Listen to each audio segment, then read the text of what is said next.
I've got a few books, but which ones are best to take with you on your adventures? Let's get into the van and check out the ones I carry with me.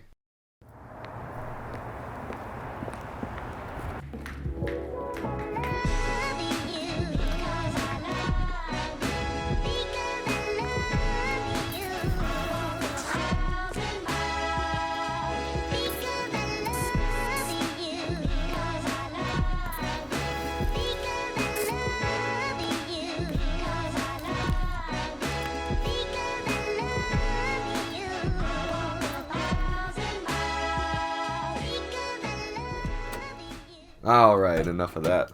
Let's talk about some books. Now, one of my favorite features with this van is that I've got a little bit of my bookshelves with me on display at all times. When I got rid of most of my things, that's in the first video I posted if you want to check it out, I also got rid of most of my books. It was a bit of a collection of mine, and I jokingly even called it the library. Though not every book in my collection I thought was even good, and some I had never even read.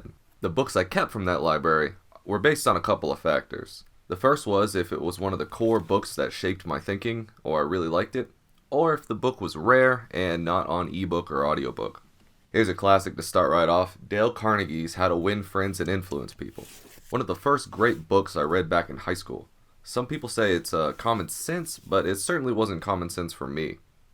It's an old book that was found at a garage sale, and it's traveled all the way around the United States with me, and even went to Germany with me on one of my adventures. The TSA agent thought it looked suspicious and swabbed it with those bomb detection strips. Here's one of the rare books. Well, rare in the sense that it doesn't have an ebook. It's a pretty old book, but some interesting insight into human nature from a global perspective. Certain to Win. Great book, though I'm only 30% of the way through it. It's based off the teachings of John Boyd, one of the greatest fighter pilots, and even more impressive, he's probably the greatest military strategist since Sun Tzu. This book is written from his friend who applies Boyd's military strategies to business. Let's hit a random page that I took notes on. We see the same effect in business every day, where companies, for example, use strategic models that tell them to cut costs, and by following the model to its logical conclusion, they reduce the quality of their products and services to the point where they go out of business. Neat. If you want to know more about John Boyd and why he's really awesome and great, I did a test podcast episode about him a year ago. I'll link that below. Check it out after the video here. Here is a great one. This was self-published if I recall correctly. Tim Tyler is one of the leading experts on memetics, which ties heavily into my own professional work. I don't like the cover art, but the content is fantastic. If you're wondering what memetics is, it's the study of memes. Like from the internet. But it goes much deeper than we realize. Memes aren't just funny cat pictures. They're a technique of information evolution. It's very fascinating. And look how smart Tim looks. He spent his whole life on this subject just by his haircut. Here's a nice little book to have. It's a complete survival guide if you ever get stranded anywhere. This one's pretty rare. It's a history of occult magics and techniques. Lots of the occult mysticism is easily transferable to modern day psychology and neuroscience. And it's not like Harry Potter or anything magic like that. Here's a good line. Anything that can be accomplished by using magic is simply the result of a conscious or unconscious application of the laws of nature through the power of will. Basically, that's explaining the same thing I just did. Here we go. Another classic, Catcher in the Rye by J.D. Salinger. This was one of the 3 books I read as a teenager. I didn't read much then. You can see I even stole it from my school. Accidentally, of course. Here we go. Here's some more occult secret society type stuff. This is a handbook for Freemasons. It's number 1 of a 7, I think, part series. It explains some of the history and principles in an interesting way.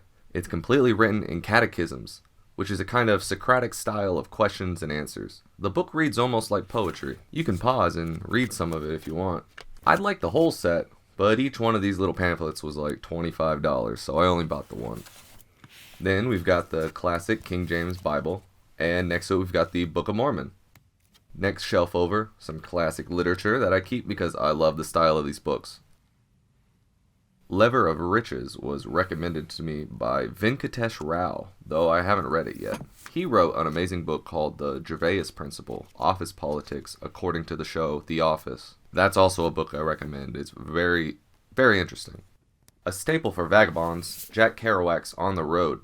I read this while backpacking in Iceland for a week. It really helps set the mood. Though be careful not to fall into nihilism or anything like that by reading it.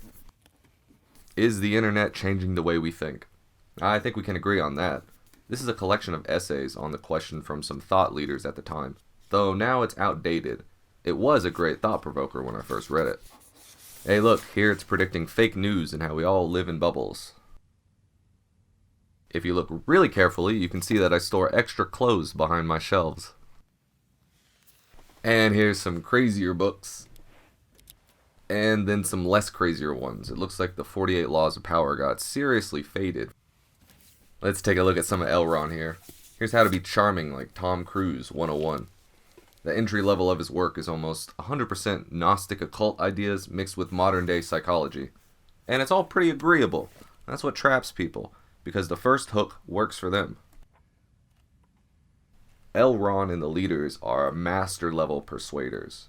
They really have the psychology and the hypnosis down. Take a look at how the book primes you right off the bat. This is a great technique.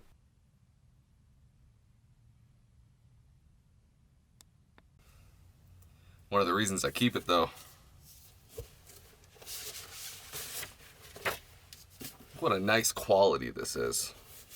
Hardcover. It was like $5 too. Very cheap. It's got like very thick paper.